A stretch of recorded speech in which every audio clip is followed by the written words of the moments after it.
Então, iniciando. Caros colegas, sejam muito bem-vindos.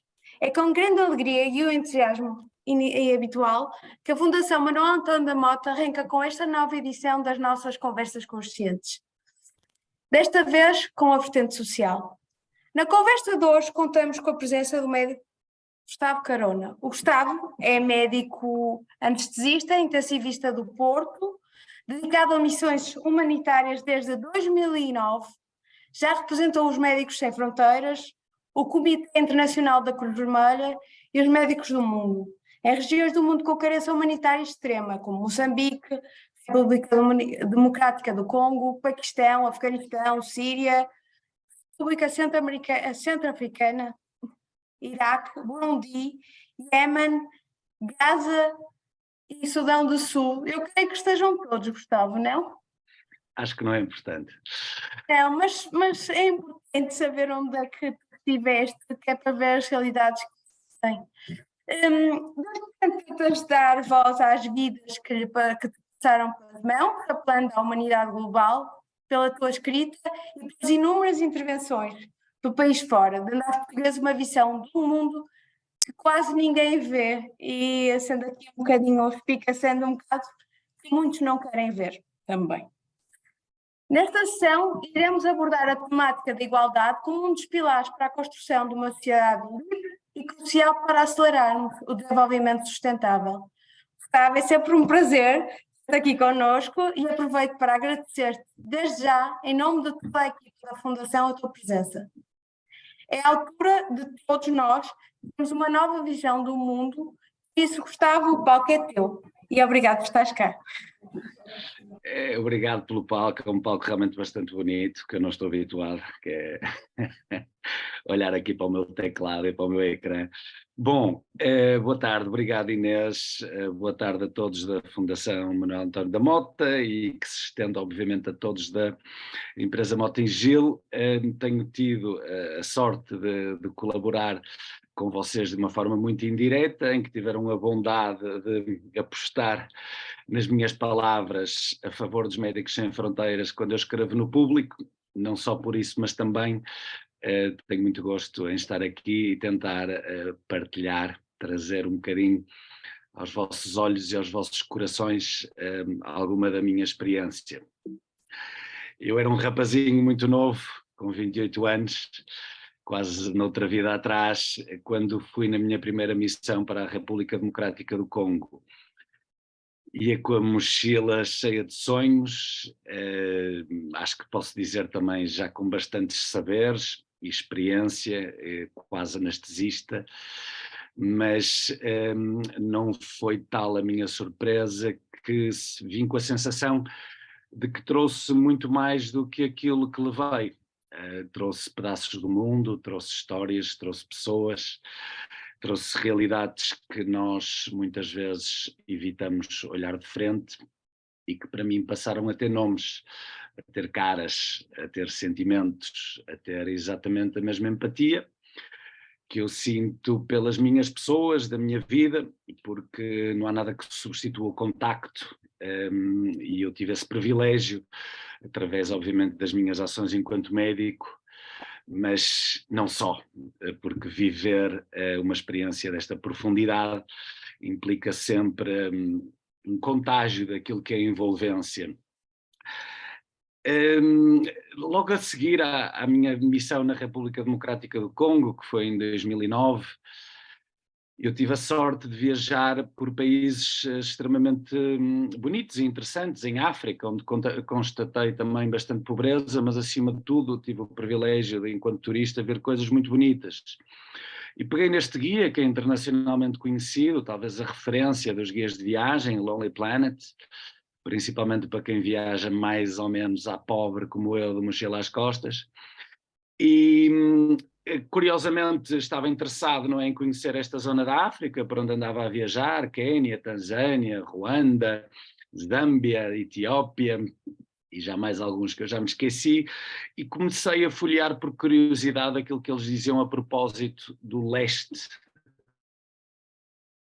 da República Democrática do Congo, de onde eu tinha acabado de sair, e diziam qualquer coisa do género, e tal, parece que no Congo havia uma guerra, mas agora as coisas até já estão bastante melhores e até parece que já está tudo bem.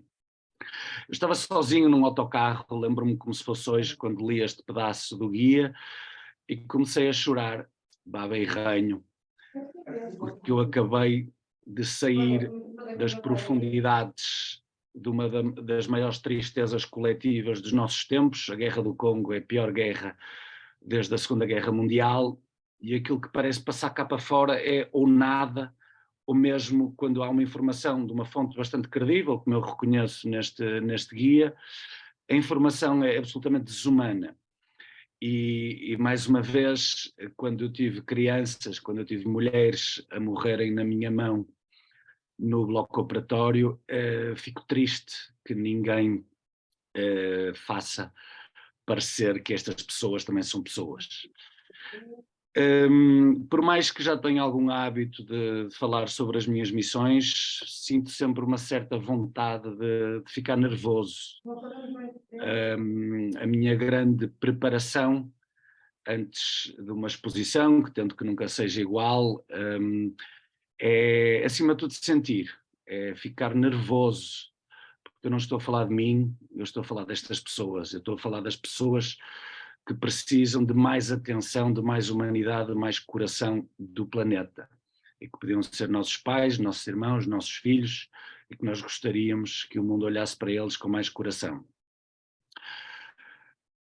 Eu vou-vos contar uma história que se passou na República Centro-Africana em 2016, um país muito pobre, infelizmente também a contas com uma guerra civil, e eu no caso estava a trabalhar naquilo que era uma maternidade, a maternidade mais importante de Bangui, a capital, ainda assim extremamente pobre, mesmo com o apoio dos Médicos Sem Fronteiras, que são provavelmente a maior organização médica do mundo, recursos muito simples, ainda assim extremamente eficazes para dezenas de milhares de vidas.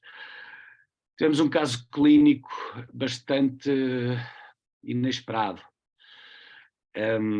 Nós admitimos uma mulher para fazer um aborto, uma interrupção médica da gravidez, eu não diria voluntária, se calhar já vão perceber porquê. É uma temática sensível, que eu, embora tenha a minha opinião, respeito perfeitamente a opinião contrária. No caso, na República Centro-Africana, o aborto é ilegal, e confesso que me faz confusão num país onde as pessoas morrem à fome, que a legislação possa ser tão dispar com a realidade, mas ainda assim, como disse, não venho aqui discutir esta questão. Esta rapariga, que tinha 20 e poucos anos, que eu vou chamar Maria, foi raptada por um dos grupos rebeldes mais horrendos, mais atrozes, mais assustadores de toda a África. É o LRA, do Joseph Kony, que já andou pelo Uganda, pelo Congo, pela República Centro-Africana, queima aldeias, viola tudo o que vê à frente, são autênticos, custa-me dizer esta palavra, mas animais no mau sentido da palavra. E raptaram esta rapariga Maria, que foi em cativeiro ambulante, mudando de aldeia para aldeia, foi sendo violada por um, por dois, por todos, por muitos, por várias vezes, até que foi despejada à sua sorte e encontrada mais tarde por pessoas que encontraram a sua família. E ela estava grávida no contexto destas violações. E estava também francamente desnutrida. Portanto, a Maria era uma rapariga de uma estatura média, 1,60 m e tal, e pesava 20 e poucos quilos. Estava tão magra que um útero de 8 semanas era perfeitamente visível. Portanto, como disse, aqui a indicação para nós pormos fim medicamente à gravidez era para lhe salvar a vida, porque entendíamos que ela não tinha condições. É até estranho como é que uma mulher, para ficar grávida, normalmente tem que estar com um grau de saúde, digamos assim, bastante razoável, como é do conhecimento comum, e como é que ela consegue ficar grávida com esta desnutrição severa, é difícil de compreender, mas era para nós, no nosso entender, um risco que a gravidez avançasse, mais ainda no contexto de uma violação. Quem nos contava a história toda, por mais cruel que isto possa parecer, era o marido. Muitas vezes as mulheres em África, quando são violadas, são até ostracizadas pela aldeia, pela comunidade, felizmente, este capítulo único na vida deste triste episódio da Maria não tinha também esse desfecho. O marido estava muito presente e contava-nos com muita preocupação aquilo que tinha sucedido.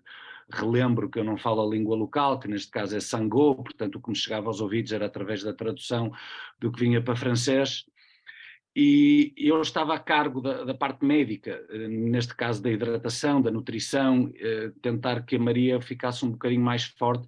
A Maria estava tão magra, tão desnutrida, que não conseguia sequer estar sentada, não conseguia falar, não tinha expressão, não ria, não chorava, era difícil compreender que estava ali uma pessoa ali dentro. Fomos tratando, não é, de lhe corrigir essa desidratação e essa desnutrição severa, e a certa altura chamaram-me a atenção daquilo que pareciam ser crises convulsivas. A massa muscular era tão débil que era difícil perceber se efetivamente ela tinha aquelas típicas crises que nós chamamos de tónico-clónicas generalizadas, das convulsões, e efetivamente tinha. Não sei porquê, e também não tinha forma de o saber. Sei que tinha provavelmente alguns conhecimentos para atuar e assim o fiz. Tratei com antipiléticos e consegui diminuir, estabilizar as crises epiléticas. Nisto, sempre tentar melhorar o seu estado geral, e recordo com muito carinho o facto de que o sorriso do marido era praticamente o barómetro da situação clínica da Maria. Sempre que me aproximava do quarto para a visitar, eu percebia pelo olhar do marido se ela estava melhor, e ele estava dia após dia cada vez mais contente com a situação. Entretanto, já tínhamos terminado a gravidez sem intercorrências, e a Maria aos poucos já parecia dirigir o olhar, já parecia esboçar alguns sons, eu não diria falar, não conseguia manter-se de pé, mas já conseguia estar sentada, a própria deglutição bastante melhorada, portanto havia sinais clínicos de francas melhorias. E nós, como éramos uma maternidade, começou-se a gerar alguma necessidade de a transferir para um hospital, tendo em conta que a questão obstétrica estava resolvida. Portanto, no fundo era um problema médico, e eu tenho muito mais experiências de transferências de doentes para outros locais, quando não confio, quando não conheço, mas o que é facto é que não podemos estar em todo lado para toda a gente, e começaram de alguma forma a convencer-me para transferir a Maria para outro hospital que tinha medicina interna e que tinha neurologia e que podiam fazer eletroencefalograma. É curioso porque eu no ano a seguir vinha trabalhar neste hospital, mas na altura apenas estava desconfiado, mas assim o fiz, e fui entregar a Maria em mão, literalmente, no outro hospital, com um relatório feito cuidadosamente com aquilo que eram as minhas análises, as minhas observações, e passado uns dias eu liguei através da minha coordenadora médica para o outro hospital para saber como é que estava a Maria. E as notícias, muito parcas, muito lacónicas, eram que ela teria feito um eletroencefalograma e não tinha epilepsia, e como tal pararam os antipiléticos. E eu não fiquei muito contente. Porquê? Porque fazer um eletroencefalograma é como tirar uma fotografia de um momento. Ela não tinha epilepsia naquele momento porque estava sob antipiléticos. Não se pode dizer que ela não tinha epilepsia, porque isso foi bem documentado durante vários momentos. Acontece que, passado uns dias, eu ligo outra vez para o hospital onde a Maria estava, e de uma forma muito crua, muito fria, recebo a notícia que a Maria morreu. E eu fiquei a perguntar-me, faço sempre mal ou bem muitas reflexões, quem é que matou a Maria? Foram aqueles animais que a violaram dias e dias? Somos nós que alimentamos estas guerras em África, muitas vezes com armamento europeu e com a nossa indiferença e com a nossa total desensibilização para aquilo que é a problemática da pobreza africana. Será que é a ignorância dos médicos da República Centro-Africana, que não tiveram, obviamente, a oportunidade de ser bem formados, como eu e os meus colegas foram? Será que a culpa não foi minha, por não me ter esforçado para ficar com a Maria ao meu lado, e ela hoje em dia estaria viva? Nunca saberei. O que eu vos queria contar com esta história, acima de tudo, é algo que a estatística não consegue contar. Eu acredito que uma história tem um poder enormíssimo e, como tem um grande poder, acarreta também uma enormíssima responsabilidade. E eu contei-vos a história da Maria com a responsabilidade de falar-vos sobre todas estas mulheres, meninas, crianças, primeiro pelo flagelo que é a violência sexual em África, em particular nos países em conflito. Segundo, para vos dizer que continuam a haver milhões de pessoas que morrem por ano à fome. A Maria, no fundo, morreu à fome. Para vos dizer também que, por exemplo, na República Centro-Africana não havia, eu sou anestesista, intensivista, como a Inês disse no início, não havia um único médico anestesista em todo o país. Portanto, um país com 5 milhões de habitantes, infinitamente maior do que Portugal e, no entanto, os recursos humanos praticamente inexistentes. Escusado será dizer que, em termos de educação, de acesso à escola, de igualdade, não é? As meninas são sempre preteridas para ir à escola, são sempre mais facilmente submetidas a trabalhos forçados, a casamento infantil. A verdadeira razão, na minha opinião, ou se quiserem, a mais prioritária para ser feminista e para acreditar nos direitos da mulher e no simbolismo do Dia da Mulher, não desprezando outros pontos, mas acredito que é essencialmente nestes extremos que na nossa história, não é? Recuam a um passado bastante longínquo, mas que infelizmente hoje e agora ainda acontece em muitas zonas do planeta, situações que mereciam mais da nossa atenção.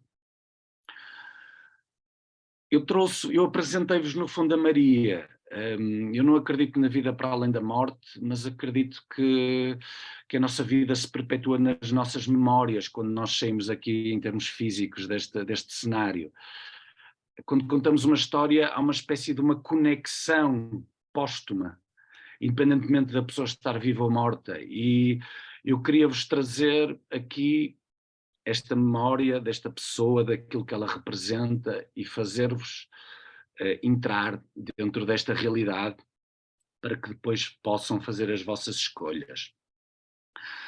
Há um ditado judeu que eu acho curioso que diz: o que é mais verdade do que a própria verdade?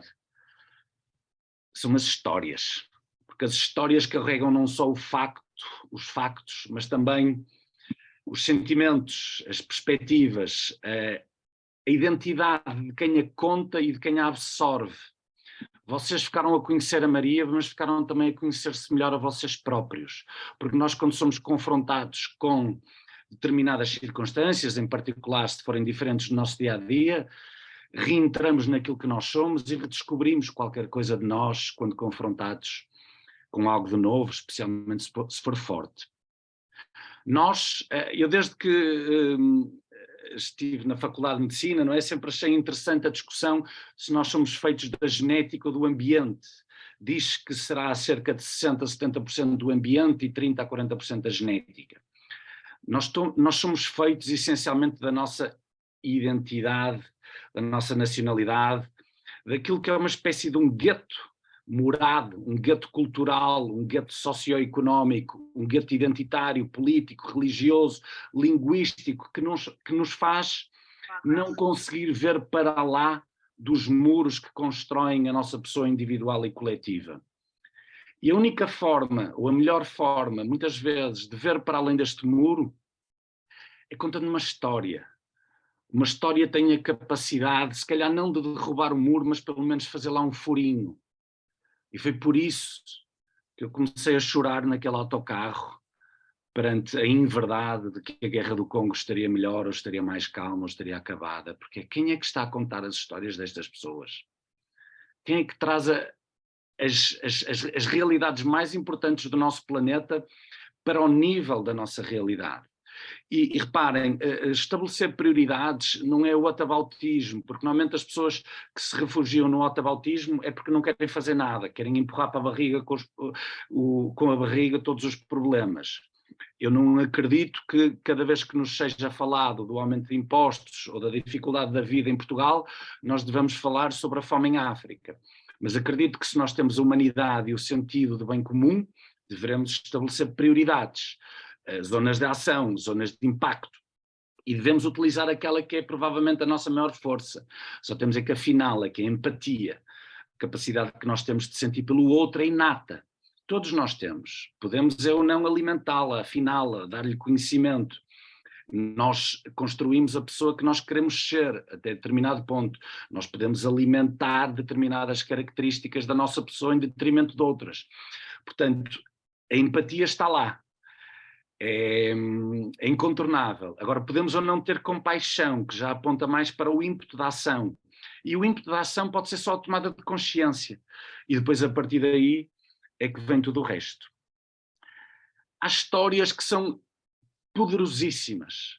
E eu tenho quase como uma implicância entre esta relação de empatia, da história em si, história com E, neste caso, e da notícia, ou da força da notícia. Vocês recordam-se certamente destes 12 meninos que ficaram presos na gruta da Tailândia. Podia se calhar também fazer o mesmo paralelismo com aquele menino marroquino, o Ryan, de 5 anos, que caiu uma gruta. 12 meninos, esta história foi tão poderosa, porquê? Será que é porque nós estamos preocupados com estas 12 crianças tailandesas? Bom, talvez, claro, não digo que não, mas acima de tudo é pela espetacularidade, é pelo facto desta história ser inusitada e de alguma forma podemos acontecer a nós. E como é espetacular, é quase como uma série da Netflix, nós queremos saber o próximo episódio, porque morrer à fome já não é uma coisa que venda muito, não é? Já sempre houve, sempre haverá, é muito distante. Agora, 12 crianças dentro de uma gruta, com mergulhadores de todos os países, por acaso a estrela da companhia acabou por ser também um anestesista australiano, que foi uma parte integrante naquilo que foi as equipas de salvamento. Morreu um mergulhador, foi triste, mas a história toda ela é tão bem sucedida, e a história é tão forte, que depois as réplicas da história, neste caso a Judite Souza estava à porta da gruta, e eu pergunto porquê? Nada contra a senhora, nada contra o canal que ela representa, mas para que precisamos de um jornalista português à porta de uma gruta a dizer o mesmo que os outros?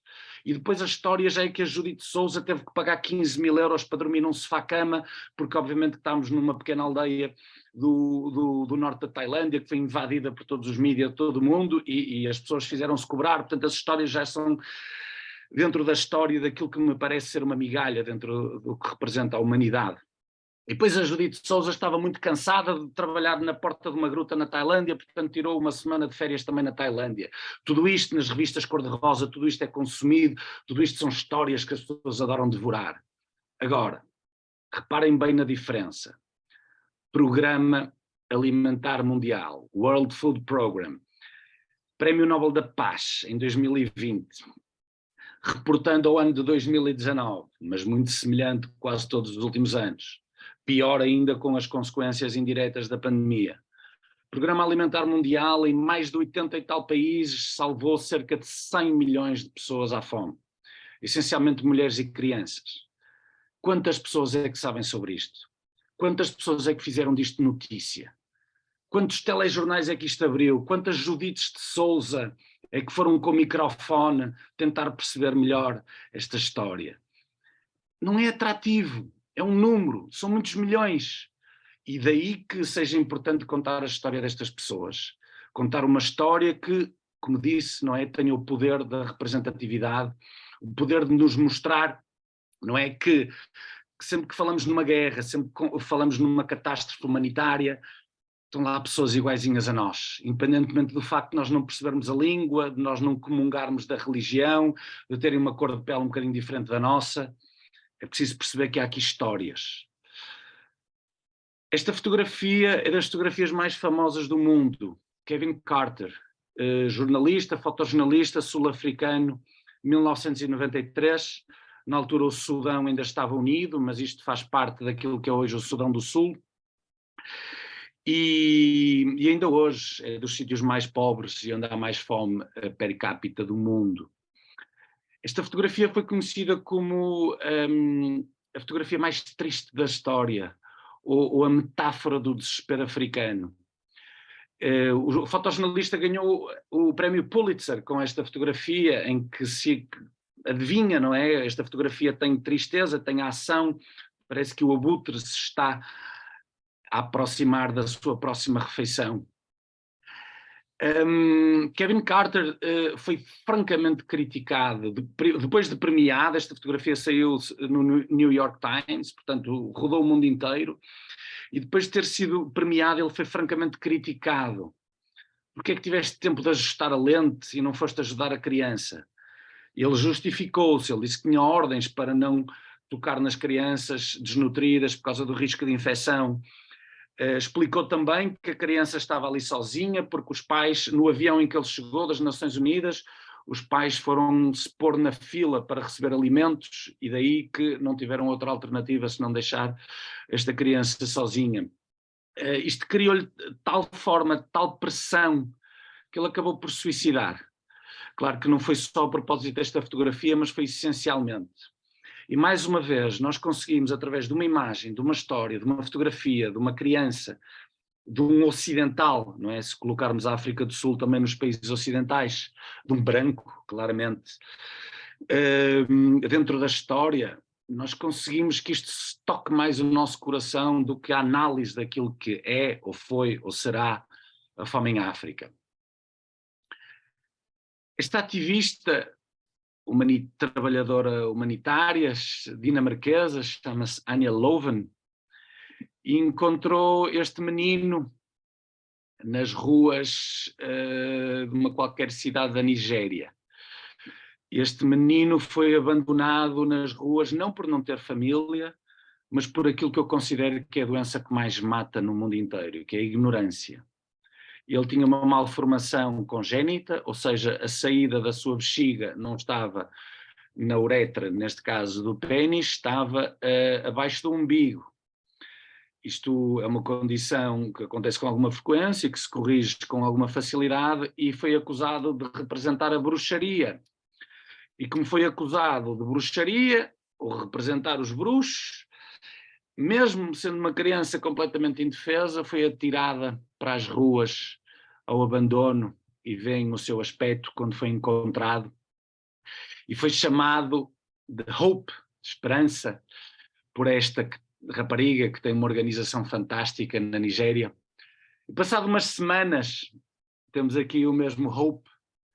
E às vezes parece-nos muito difícil, não é? Os problemas são tão grandes, são tão graves, são tão longe, são tão complexos. Mas nós podemos sempre tocar numa história, podemos sempre tocar numa vida, uma que seja. Podemos, não é assim tão difícil quando não é o desnível daquilo que é a nossa qualidade de vida e daquilo que é a vida de algumas pessoas. Passado um ano, a Anja Loven levava-o à escola com este aspecto bastante saudável, nada a ver com aquilo que ela o encontrou.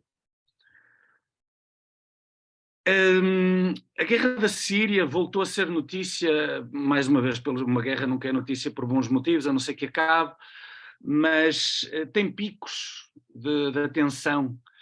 A guerra começou em março de 2011, portanto, eu ia dizer celebrou-se, não é? Mas é um verbo perverso. Completou-se 12 anos há pouco tempo da Guerra Civil da Síria, que voltou a ser notícia a propósito do terremoto, mas eu relembro que depois da guerra ter começado em 2011, os focos da atenção diluíram completamente, porque uma notícia repetida deixa de o ser. Mas a tristeza e o sofrimento humano continuam, mas as nossas atenções é que se dissolvem na espuma dos dias. Mas voltou a ser notícia essencialmente em início de 2024. Porquê? Com o aparecimento do terrível grupo extremista chamado Estado Islâmico, ou Daesh, ou ISIS, que matou um jornalista e depois vários, neste caso americano, James Foley, foi o primeiro a ser morto em direto no YouTube, e a partir do momento em que tocam num branco, num americano, num ocidental, a guerra da Síria volta a ser notícia. Enquanto forem só sírios a morrer, isso não é notícia. E depois temos outra questão também muito perversa, que é a questão dos refugiados. Eu tenho toda a simpatia por pessoas que se dedicam e apoiam aos refugiados, mas relembro que os refugiados, um bocadinho à semelhança da epilepsia da Maria. A epilepsia não é uma doença, é um sintoma de uma doença. E os refugiados são um sintoma de uma doença que é a guerra. Só que quando nos batem à porta, como foi o caso da onda enormíssima de refugiados vindos da Síria, e não só, mas essencialmente a propósito, lá está, da continuidade da guerra, do seu querido ditador que os bombardeava, da existência de grupos cada vez mais radicais, e quando nos batem à porta nós somos obrigados a olhar. Mas também é triste que a nossa humanidade precise de ver que as pessoas nos batem à porta para saber que eles existem, não é? Temos internet, nós sabemos quantas pessoas existem no mundo, já ultrapassamos a fase em que não nos conhecemos uns aos outros. E deste grupo de refugiados, eu recordo uma família síria, neste caso curda, não interessa muito para a história, de um pai e de uma mãe, que tinha 2 filhos e que eram pessoas até relativamente estáveis do ponto de vista económico e social e que tinham contactos e familiares, neste caso no Canadá, e estavam a tentar fugir da Síria com um processo burocrático muito complexo que foi-se arrastando no tempo para irem também para o Canadá. E como não conseguiram resolver as papeladas a tempo, então fizeram aquela chamada famosa rota dos refugiados. A partir de uma terra qualquer da Turquia, tentaram atravessar aquilo que eram 4 quilómetros de um pedaço do mar Egeu, pagando uma quantia à volta dos 4.000 euros por estas 4 pessoas da família. E foi este o resultado. Alan Kurdi fez mais pelos refugiados do que qualquer outra história, do que qualquer outro número, de qualquer outra análise geopolítica. Porque nos doeu ver a frieza do corpo de uma criança virados para baixo. Quantos ficaram no fundo do mar? Saberão certamente, na ordem das dezenas de milhares todos os anos. Quantos morrem na Síria sem nós sabermos, ou no Iraque, ou no Afeganistão, ou no Iêmen, ou no Congo, ou em tantos outros sítios, muitos mais. Mas esta fotografia dói, porque nos obrigaram a olhar para ela. Agora, eu só mostro esta história do Alan Kurdi não é para vos magoar, é pelo aquilo que ela representa, pela quantidade de pessoas. Há 100 milhões de refugiados no mundo, 30 e tal milhões são crianças. E, no entanto, nós não pomos isso como prioridade nas nossas atenções. E como eu vos estava a dizer há pouco, dos 30 e tal milhões de crianças que existem com estatuto de refugiado, que são essencialmente fugitivos de tiros e de bombas, é importante que não se esqueçamos que a grande maioria continua a viver nos países de onde fogem. Portanto, há cerca de 500 milhões de crianças. Portanto, reparem, é um 16º da população mundial que vive neste top 10 dos países, isto é sempre discutível, dos países mais afetados por conflitos armados. E os conflitos armados são de longe, não é o mais sexy, e eu costumo sempre dizer que quando se trabalha em cenários de guerra, nós não estamos a trabalhar, nós não estamos a tratar feridos de guerra. Acabam por ser uma pequeníssima margem daquilo que são os nossos doentes. Nós tratamos aquilo que é um colapso dos serviços de saúde. Tratamos crianças que precisam de um antibiótico, mulheres que precisam de uma cesariana, pessoas idosas que precisam de tratamento de doenças respiratórias, cardíacas, porque aquilo que acontece numa zona de conflito é uma fuga imediata dos recursos humanos mais diferenciados. É como conseguem perceber na guerra da Ucrânia, quando se destrói uma central de eletricidade, as estradas, as águas, tudo deixa de funcionar. É muito mais do que aquilo que nós vemos em termos de feridos ou mortos pelos tiros e pelas bombas, são as consequências indiretas dos conflitos que precisam da nossa atenção. E das imagens que mais me marcou na minha vida foi a fotografia deste rapazinho, deste menino, também no norte da Síria, perto de Alepo. Ele não teve um único ferimento. Este sangue que vem na cara e esta poeira, o sangue não é dele, parece que era do pai, que também sobreviveu, e a poeira reporta claramente não é uma criança que saiu de uma explosão. O que é que me dói nesta imagem? Um bocadinho à semelhança daquilo que eu vos contei da Maria, é nós olharmos para um olhar que está perdido na humanidade. Parece que não há ali nenhuma pessoa lá dentro. O trauma psicológico, e eu já vi tantas crianças assim. Algumas que até deixam de falar, deixam de existir, deixam de comunicar, não sabemos bem porquê, não tem nenhum, só pelo choque. emocional que estas situações acarretam. Um dos maiores dramas humanitários dos nossos dias é o Iémen. Já era o país árabe mais pobre do planeta, a contas com uma guerra desde 2015, números de uma organização extremamente credível, que é Save the Children, diziam-nos que por volta dos primeiros 3, 4 anos de conflito morreram 85 mil crianças só no Iémen à fome, e cerca de 5 milhões de crianças estavam em risco de desnutrição grave. Porque é que nós não sabemos nada sobre o Iémen? Porque são árabes, porque são muçulmanos, porque os refugiados não nos batem à porta e porque temos uma tendência a não querer saber e a nos protegermos daquilo que é difícil. Eu mostro-vos a tristeza, mas mostro-vos também a espetacularidade. Eu digo muitas vezes que as coisas mais tristes e as mais bonitas, as mais inspiradoras, convivem sempre lado a lado. E mais uma vez podemos pegar no exemplo da Ucrânia, ou se quiserem no terremoto agora da Turquia e da Síria. Nos lados, nas facetas, nos ângulos mais cruéis, mais horrendos da humanidade, coexiste quase sempre também o lado mais bonito da humanidade. Isto é uma escola no Iémen, na cidade de Taiz, muito perto das linhas da frente, que foi completamente destruída pelos bombardeamentos, não tem teto, não tem paredes, é uma escola só de meninas. E os professores e as meninas e os pais das meninas fazem questão que elas continuem a ir à escola, porque obviamente a educação não é a nossa maior riqueza, em particular das meninas que vão menos à escola nos países pobres. A título de exemplo, também relembro daquilo que foi a nossa convivência emocional com o 11 de setembro, em que nós sabemos que 2.977 pessoas morreram naquele ataque terrorista e terrorífico da Al-Qaeda nas Torres Gêmeas. Mas nós sabemos as caras de todas estas pessoas, nós sabemos ao certo quem é que são, quantas é que morreram. E depois quando olhamos para as consequências, e aqui também está um lado um bocadinho pérfido do poder de uma história, que nos contaram a história dos talibã, e que é efetivamente cruel, não é? São más pessoas, é um mau sistema político, são fanáticos religiosos, mas usaram essa história para que fosse mais fácil, contra todas as convenções, no início contra a recomendação das Nações Unidas, que se invadisse um país e que se esquecêssemos, não é, o que é que estava também por trás, debaixo das bombas que foram sendo deixadas. No Afeganistão diz que morreu entre 1 milhão a 2 milhões de pessoas.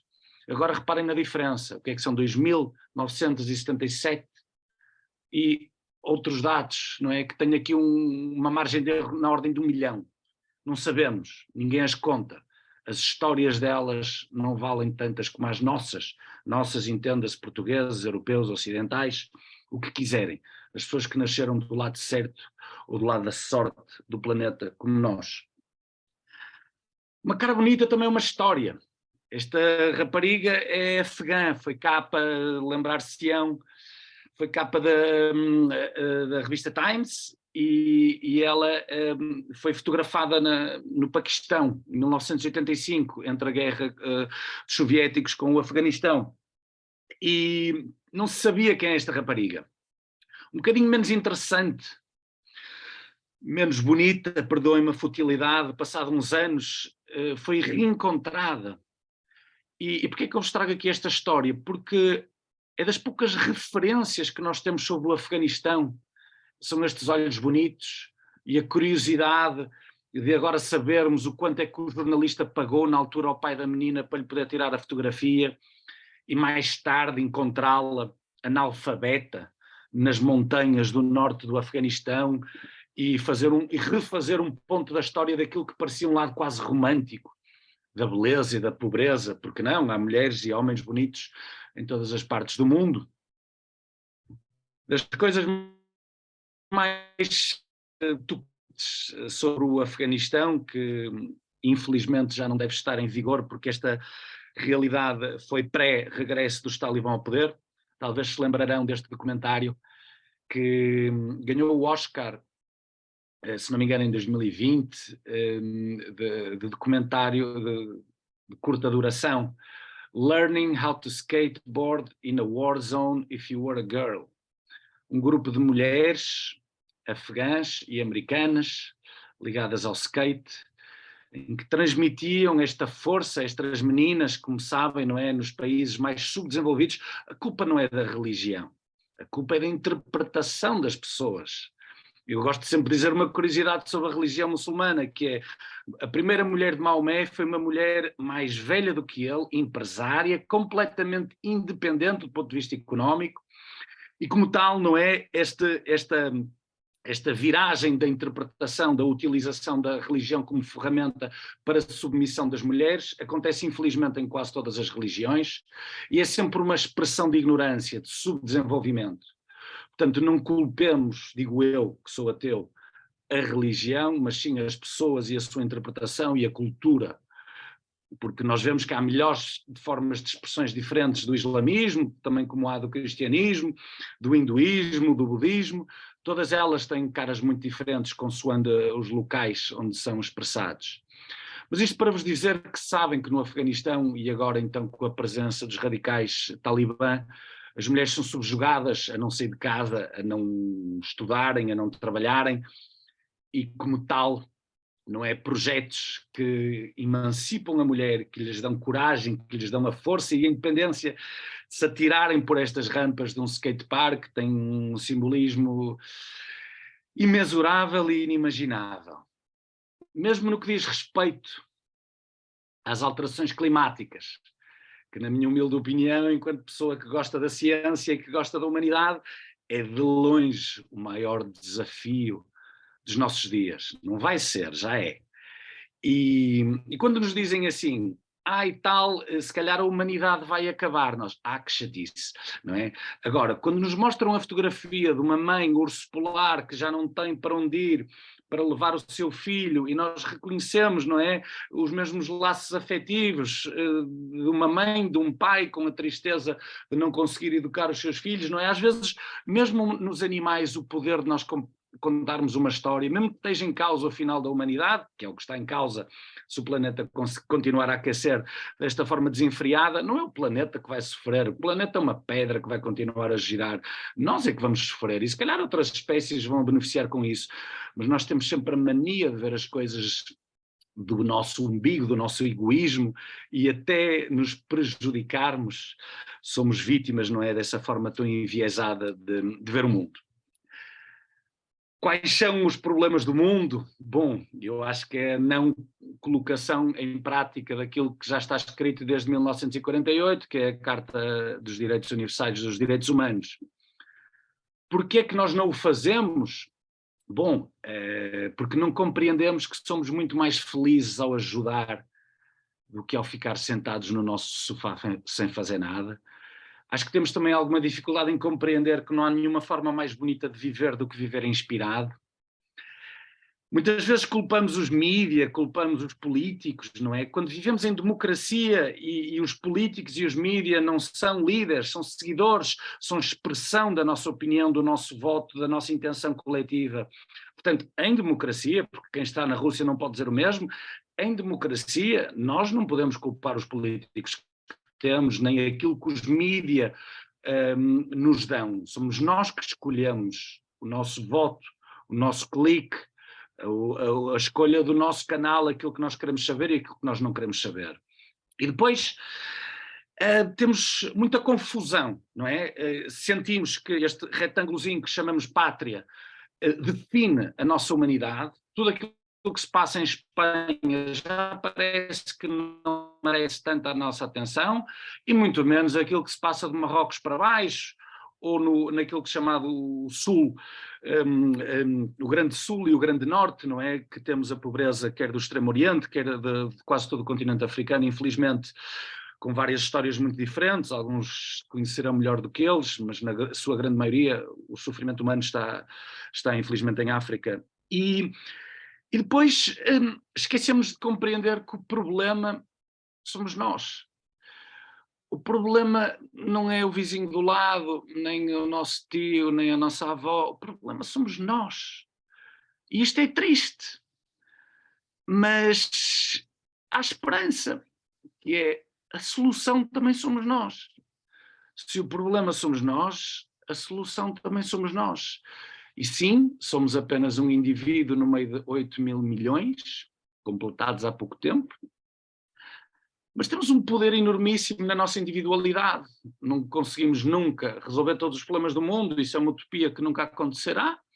A própria medicina, não é, será sempre de crescimento infinito, mas podemos traçar um caminho, podemos tocar no mundo até onde o nosso braço chega e podemos construir um lado da nossa personalidade que nos agrade mais, que seja mais bonito, que provavelmente será mais concordante com os valores humanísticos que eu acho que todos nós deveríamos alimentar. Antes de vos passar a palavra, queria só fazer aqui um bocadinho de uma pequena publicidade a um projeto que tenho vindo a construir juntamente com uma equipa fantástica que tenta essencialmente moldar a sociedade para um lado mais humano, acreditando que se nós premiarmos a bondade, não por oposição a outras premiações, mas acima de tudo como uma forma mais nobre de categorizarmos aquilo que valorizamos, porque se valorizarmos só a riqueza, só a força, só o sucesso desportivo, é essa a futilidade sobre a qual será construída a nossa sociedade. Mas se valorizarmos a bondade, a ajuda ao próximo, o entendimento da compreensão das alterações climáticas, dos direitos das mulheres, da luta contra o racismo, das pessoas com deficiência e tantas outras categorias que fazem parte daquilo que se pretende que venha a ser uma gala tipo Oscars ou Globos de Ouro, como quiserem, da bondade.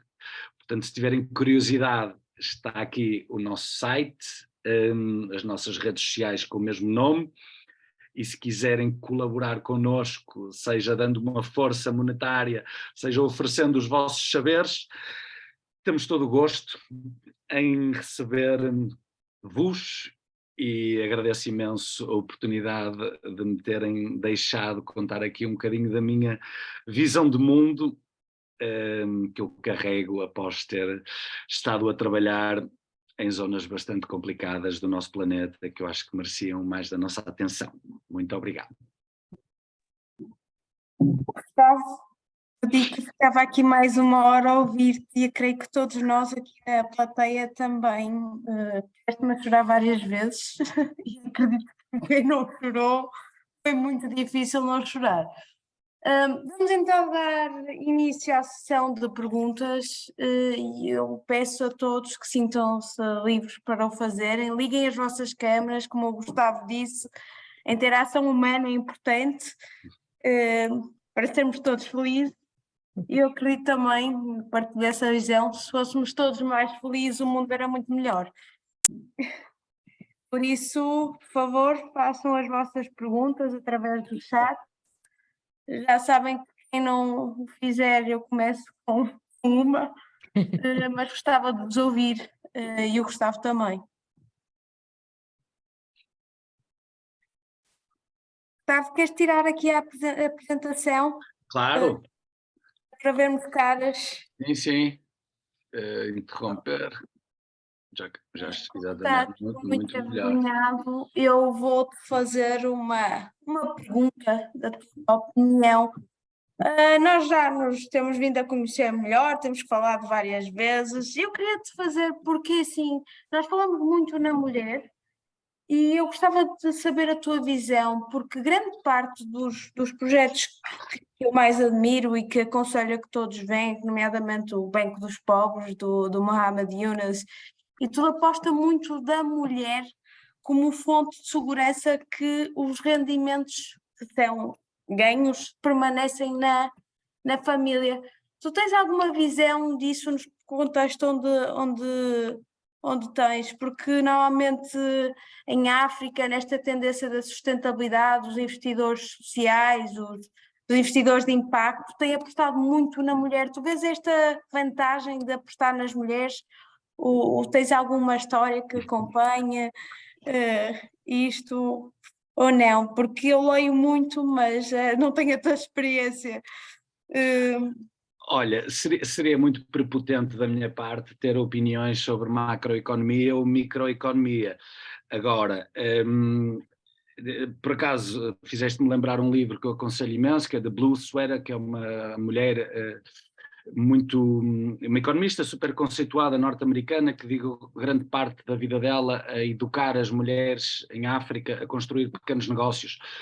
Porquê é que eu acho que este assunto é tão importante? Porque é onde faz mais falta, não é? Porque as mulheres têm menos acesso à educação, é-lhes menos dada a oportunidade de construírem a sua independência, a sua carreira profissional. E entrando mais naquilo que é a minha mensagem principal, algo que nós nos esquecemos é que a mulher controla a natalidade, não é? Não há outra forma de pôr a questão, é uma questão de biologia que eu acho que é indiscutível e como tal, o planeamento familiar, para tudo aquilo que é a vida das crianças e a própria vida da mulher, não é? É das maiores alterações de comportamento social, antropológico dos nossos tempos, é o planeamento familiar, que ainda não conseguiu chegar às franjas mais pobres da sociedade mundial.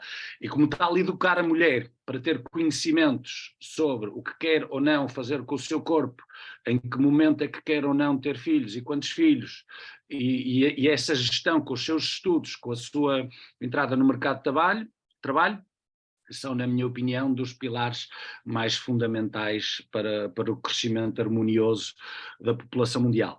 Portanto, eu acho que é um bocadinho por aí que a dedicação a projetos no feminino faz tanto sentido, porque realmente são, infelizmente ainda, o maior flagelo naquilo que são as áreas do planeta mais sofredoras, e que eu acho que tem esta particularidade de ter ainda mais importância naquilo que são as grandes decisões, que é quantos de nós é que faz sentido por cá andarmos, que é uma questão que eu acho que tem que ser pelo menos levantada, admito muitas opiniões diferentes, mas acho que é importante, se calhar todos concordamos com a máxima de que a população não pode continuar a crescer para sempre.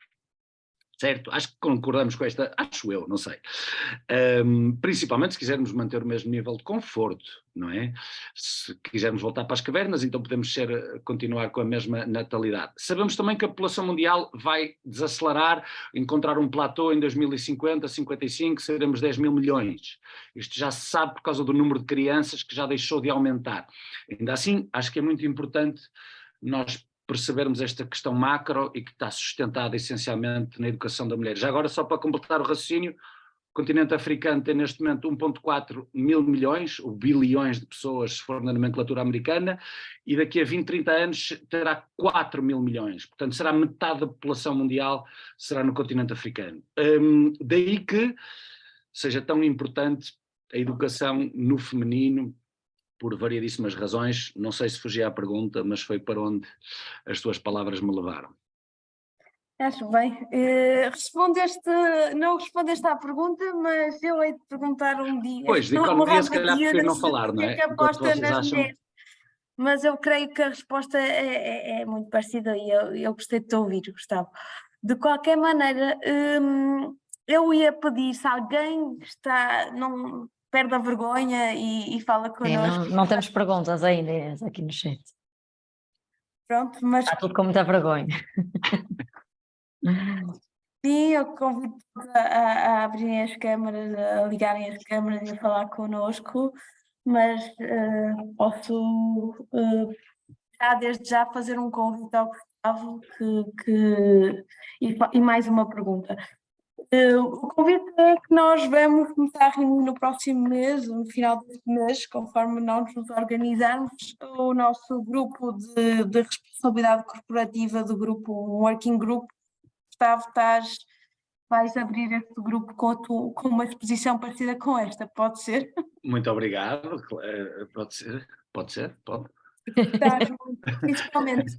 Isto de fazer assim este tipo de convites em direto deixa-me um bocado constrangido, não é? Mas é de propósito. Nem pensar! Mas é de propósito. É de propósito, pois. Vocês têm a ginga empresarial que eu não tenho, não é? Que é saber como é que se entalam as pessoas. Exatamente. Falta-me esta componente.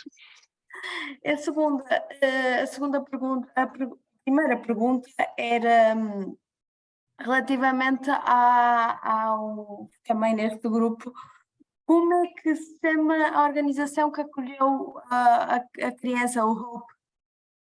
Tu tens... Olha, Nigéria. ela chama-se Anya escreve-se com J, Anya Loven. Loven, que tem aquele trema no O, Loven.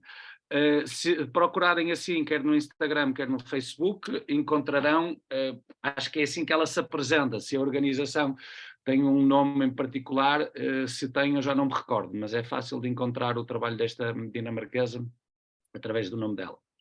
Eu creio que nós hoje não temos ninguém da Nigéria. Vou escrever aqui. Tivemos Mas inscritos, é- Inês, mas não em sessão. Por Não acaso em tivemos sessão. inscritos, não em sessão, sim. Não temos, eu creio que é a Sandra também.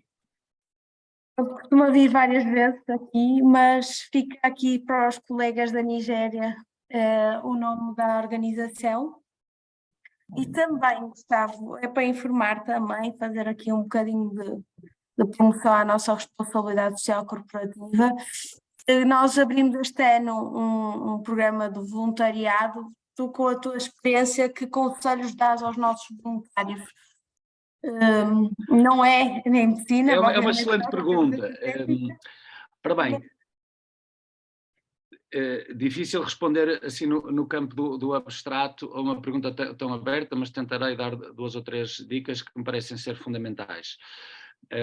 Acho que primeiro é importante absorver aquilo que é um conceito, não é passível de opinião, que é a definição do voluntariado, é profissionalismo sem remuneração.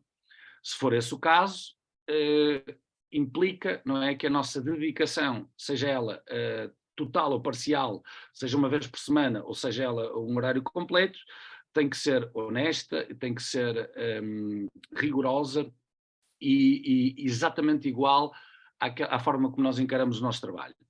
Por oposição, nós podemos também, já agora, fazer um trabalho humanitário, que é o meu caso, não é? Quando eu vou em missão, pagam-me, embora pouco, mas eu nunca, já fui voluntário de muitas coisas, mas é importante também perceber o que é voluntariado e o que é profissionalismo humanitário.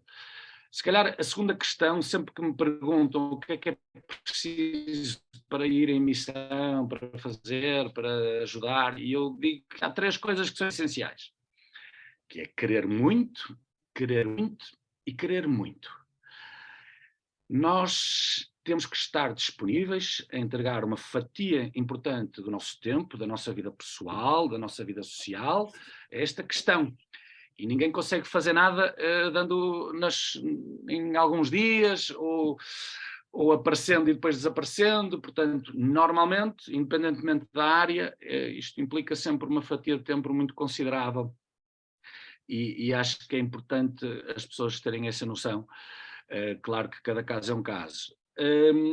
E se calhar, do ponto de vista emocional, não é? Perante as dificuldades que nós temos muitas vezes em adaptarmos a realidades mais duras, mais complexas do que aquilo que nós estamos habituados, eu diria que aquilo que se mantém na minha cabeça, passado tantos anos, é que nós nunca podemos centrar-nos na tristeza daquilo que não podemos fazer, mas agarrar-nos às alegrias daquilo que conseguimos. E se nos centrarmos no problema, vamos chorar. Se nos agarrarmos ao entusiasmo da solução, vamos viver com um sorriso nos lábios. Portanto, por mais difícil que o seja, há sempre alguma coisa que nós precisamos de fazer, podemos fazer. E já agora, se calhar também muito importante, é encarar este tipo de ações também com muita humildade e não com a prepotência de quem vem de fora e que faz e acontece e domina e manda, mas permitirem-se durante algum tempo absorver a realidade envolvente com a humildade de quem está a aprender, porque se nós não nos adaptarmos culturalmente ao sítio onde estamos, nunca vamos conseguir ser úteis. Portanto, a primeira questão é a adaptação e para isso é muito importante ser humilde e só em cima disso é que podemos entregar os nossos conhecimentos. Obrigada, Gustavo. Isto é são ótimos conselhos da tua parte e eu acredito que isto tem sido um sucesso porque as pessoas realmente querem muito fazer voluntariado e a empresa também tem ajudado com o tempo, por isso também quero muito, parece que agora vamos montar o programa de voluntariado e é importante saber. Para ti, qual é o o papel das empresas hoje em dia? Estamos a falar da responsabilidade social corporativa e estamos a fazer um working group. Como tu vês, uma vez que conheces os problemas e tiveste mesmo, não deves conhecer todos os problemas do mundo, porque senão estamos aqui a falar eternamente, mas conheces bastantes. E por isso, tu vês algum papel das empresas aqui como solução destes... Ora bem, O que é que podemos ajudar como empresa? Não posso dizer que esteja totalmente surpreendido com esta pergunta, mas devo sempre fazer uma declaração de honestidade, que não é uma área que eu domine, mas vem-me à cabeça 2 pontos. O primeiro é mais óbvio, não é? Que é a questão monetária. As grandes organizações vivem de financiamento normalmente privados, portanto é a bondade das pessoas, das empresas, que faz com que seja possível eu, enquanto médico, ir entregar cuidados de saúde ao Iémen, ao Afeganistão, à República Centro-Africana. Portanto, este é claramente um ponto que é transversal a todas as grandes empresas que têm a capacidade, não é, de fazer donativos, que possam mexer de uma forma expressiva com a ação social e humanitária. A segunda depende do ramo da ação, não é? Eu não queria estar aqui a meter a foice em seara alheia, não é? Mas ter um teto é também uma forma de dignidade humana, não é? Portanto, estando a falar com uma empresa que está essencialmente ligada à construção, não é difícil perceber que não está muito longe, não é, de uma área que é fundamental para a dignidade humana, que é a habitação.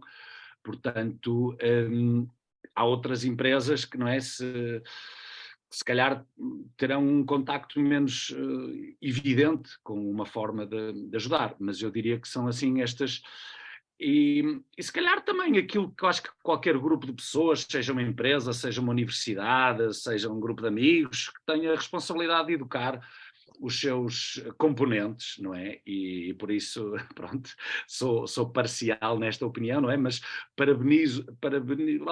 dou-vos os parabéns por trazerem aqui estes temas, porque realmente a educação não é só números, não é só ferramentas que nos permitem ser mais competitivos, é também crescimento humano, e acho que as empresas também têm essa obrigação de educar as suas pessoas em vertentes que não sejam apenas e só técnicas. Gustavo, já passamos aqui um bocadinho do tempo. Obrigada por esteres aqui connosco. Íamos encerrar. Deixamos uma última abertura para quem deixaste-nos muito pensar, e vou deixar agora a última abertura para quem quiser fazer uma última pergunta. Sofia, temos alguma... Temos agradecimentos, não, temos agradecimentos, vários, só e apenas, sim, muitos agradecimentos. Deixaste-nos muito com que pensar, e eu creio que este tema é sempre difícil de absorver. Aproveito para dizer os que permanecem no chat que queremos passar um questionário e que respondam ao nosso questionário. E deixo uma última palavra para o Gustavo, de agradecimento por estar cá a falar connosco. Foi extremamente interessante, Gustavo. É sempre bom ouvir-te. E acho que todos ficamos com essa opinião. Saímos um bocadinho, acho que deixamos um bocadinho todos desta conversa. Deixe-nos muito que pensar e muito obrigada. Eu é que agradeço, não tenho mais nada a dizer, agradeço imenso a oportunidade e o vosso trabalho e o vosso interesse por esta área, portanto, aqui estou. Então, voltamos para a próxima Conscious Talks, em princípio no próximo mês. Gustavo, tens sempre um convite aberto aqui na Fundação, tu sabes que a porta está sempre aberta e vamos continuar a então eu trabalhar apareço aí para conjunto. almoçar amanhã, obrigado. É? Eu apareço aí para almoçar amanhã. Nós não temos cantina, mas vamos não? Então não sei para que é que me interessa a porta aberta, que eu gosto é de comer. Bom, obrigado a todos e até breve. Beijinhos e abraços. Obrigada a todos. Obrigada a todos. Obrigada. Obrigada.